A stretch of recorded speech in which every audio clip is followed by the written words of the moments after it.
Quick update to the build. Okay, so finished first main assembly part, and it's a little different, but went together pretty easy.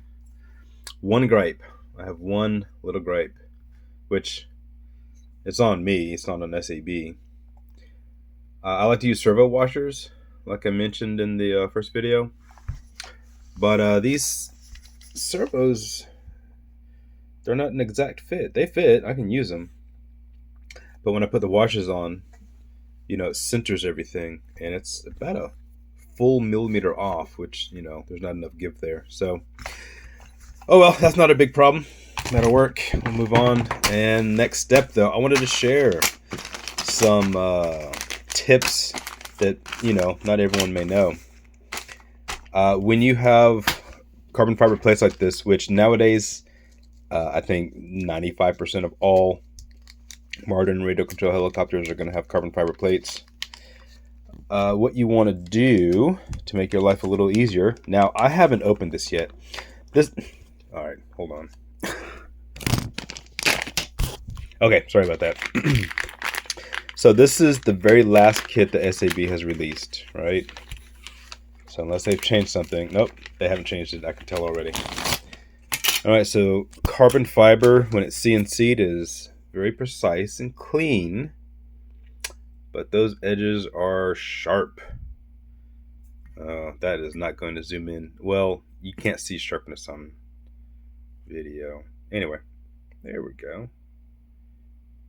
Yeah, you can't tell, but in any case, very sharp here. So what I'm going to do, and I'll spare you the video. I got some pre-installed grommets there. That's fine. I'm going to take some sandpaper, probably, I say sandpaper. I'm going to take a sand sponge, like maybe 600 grit to start, and I'm going to use that under running water. And, sometimes you could go look at the manual and find out where the wires are going to go. I don't bother with that. I put on some music and let my mind wander, and I take however long it takes, and I sand every single edge of the entire carbon fiber plate that makes sense to. Like for this part, clearly something inserts there. I'm not going to bother with that. The inside here, I'll hit it a little bit, just take the corner off, but I'm not going to chamfer it necessarily. The outside edges, though, I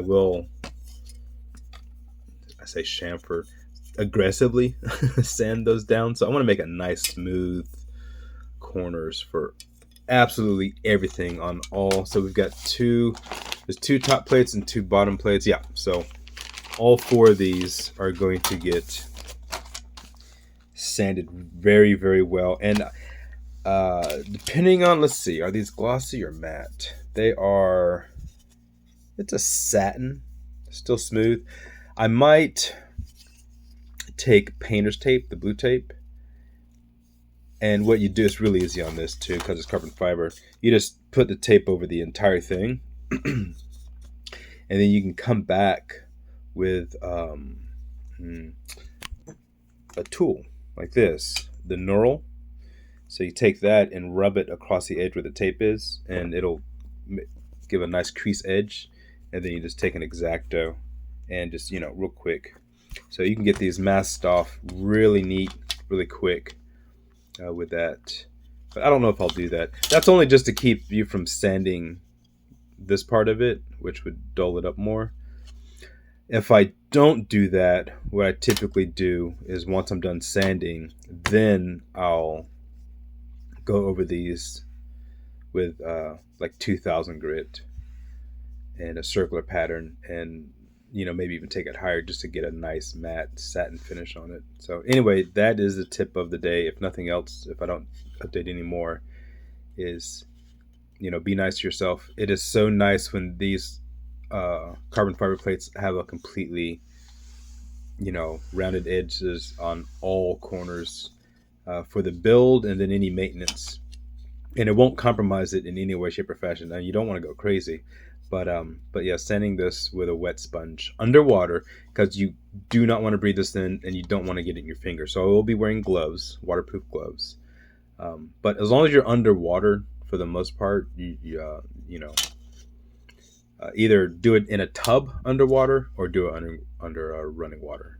So, all right, yeah, that's it for now.